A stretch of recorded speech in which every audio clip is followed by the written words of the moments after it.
Desperate হতাম তাহলে আমি অনেক কিছু করতাম। সোশ্যাল মিডিয়ায় ভাইরাল হওয়ার বিষয়টি যেন পিছুই ছাড়ছে না বিনোদন জগৎকে। তবে ইতিবাচক কোনো বিষয়ে নয়, এমন একটি ঘটনা ঘটেছে অভিনেত্রী তাসনুভা তিশার সঙ্গে। ফেসবুক লাইভে এসে দিয়েছেন বয়কটের ডাক। কাকে বয়কট করতে চাচ্ছেন তিনি?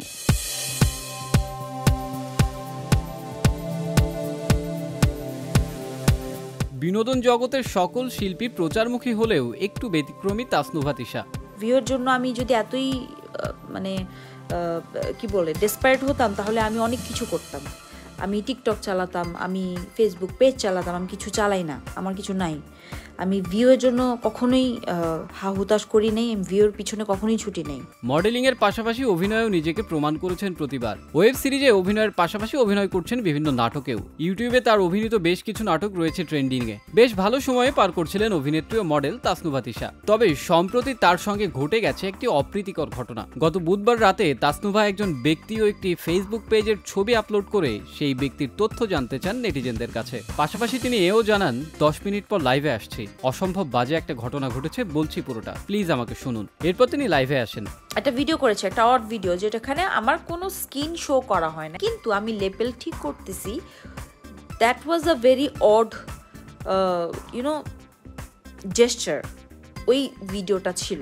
লাইভে এসে জানান সম্পূর্ণ ঘটনা। তিশা বলেন, কিছুক্ষণ আগে এক ব্যক্তির ছবি দিয়ে একটি পোস্ট করেছি। তিনি নিজেকে সাংবাদিক পরিচয় দেন। 4-5 দিন আগে নবাবগঞ্জে আমাদের শুটিং ছিল।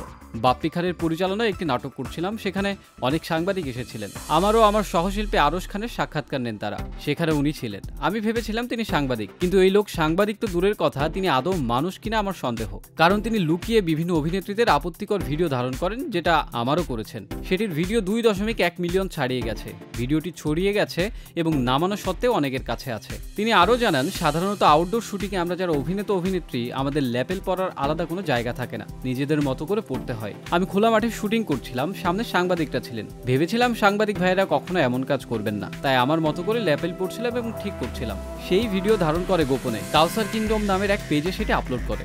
ভিডিও ভাইরাল প্রসঙ্গে তিশা জানান, তিনি ওই ব্যক্তির নামে অবশ্যই অ্যাকশন নেবেন। এছাড়াও তিনি ওই ব্যক্তিকে বয়কট করার ডাক দেন এবং তিনি যেন কোনো শুটিং স্পটের আশেপাশেও না আসতে পারেন সে কথাও জানান। এই কাউসার নামের যে লোক আছে, যিনি হচ্ছে নিজেকে সাংবাদিক বলে পরিচয় দেয়, এই লোক যেন বয়কট হয়।